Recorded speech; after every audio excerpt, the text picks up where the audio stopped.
Chapter 2. Now the days of David drew near that he should die, and he charged Solomon his son, saying, I go the way of all the earth.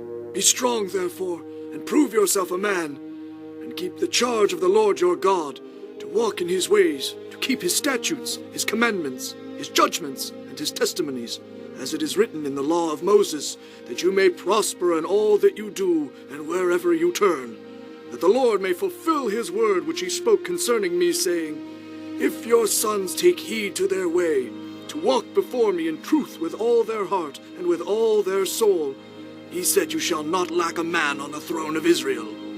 Moreover, you know also what Joab the son of Zeruiah did to me, and what he did to the two commanders of the armies of Israel, to Abner the son of Ner, and Amasa the son of Jether, whom he killed. And he shed the blood of war in peacetime, and put the blood of war on his belt that was around his waist, and on his sandals that were on his feet. Therefore do according to your wisdom, and do not let his gray hair go down to the grave in peace, but show kindness to the sons of Barzillai the Gileadite, and let them be among those who eat at your table. For so they came to me when I fled from Absalom your brother. And see, you have with you Shimei the son of Gera, a Benjamite from Bahurim, who cursed me with a malicious curse in the day when I went to Mahanaim. But he came down to meet me at the Jordan, and I swore to him by the Lord, saying, I will not put you to death with the sword. Now, therefore, do not hold him guiltless, for you are a wise man, and know what you ought to do to him, but bring his gray hair down to the grave with blood. So David rested with his fathers, and was buried in the city of David. The period that David reigned over Israel was 40 years. 7 years he reigned in Hebron, and in Jerusalem he reigned 33 years. Then Solomon sat on the throne of his father David, and his kingdom was firmly established. Now Adonijah the son of Haggith came to Bathsheba, the mother of Solomon. So she said, Do you come peaceably? And he said, Peaceably? Moreover he said, I have something to say to you. And she said, Say it. Then he said, You know that the kingdom was mine, and all Israel had set their expectations on me that I should reign. However, the kingdom has been turned over and has become my brother's, for it was his from the Lord. And now I ask one petition of you, do not deny me. And she said to him, Say it. Then he said, Please speak to King Solomon, for he will not refuse you, that he may give me Abishag the Shunammite as wife. So Bathsheba said, Very well. I will speak for you to the king. Bathsheba therefore went to King Solomon to speak to him for Adonijah. And the king rose up to meet her, and bowed down to her, and sat down on his throne, and had a throne set for the king's mother. So she sat at his right hand. Then she said, I desire one small petition of you. Do not refuse me. And the king said to her, Ask it, my mother, for I will not refuse you. So she said, Let Abishag the Shunammite be given to Adonijah your brother as wife. And King Solomon answered and said to his mother, Now, why do you ask Abishag the Shunammite for Adonijah? Ask for him the kingdom also, for he is my older brother. For him, and for Abiathar the priest, and for Joab the son of Zeruiah.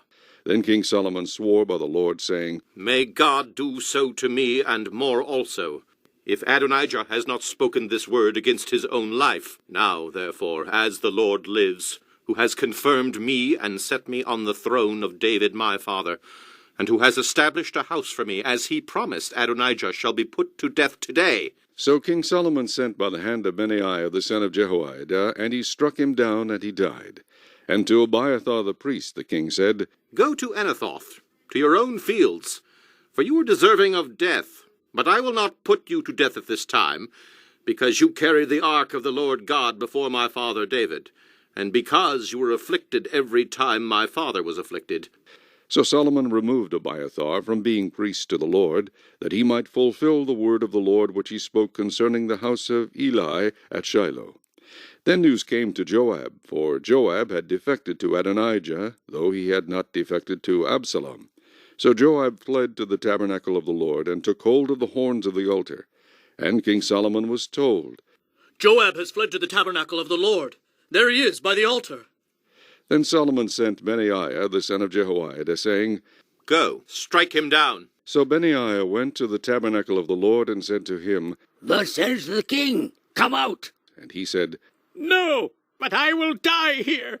And Benaiah brought back word to the king, saying, Thus said Joab, and thus he answered me.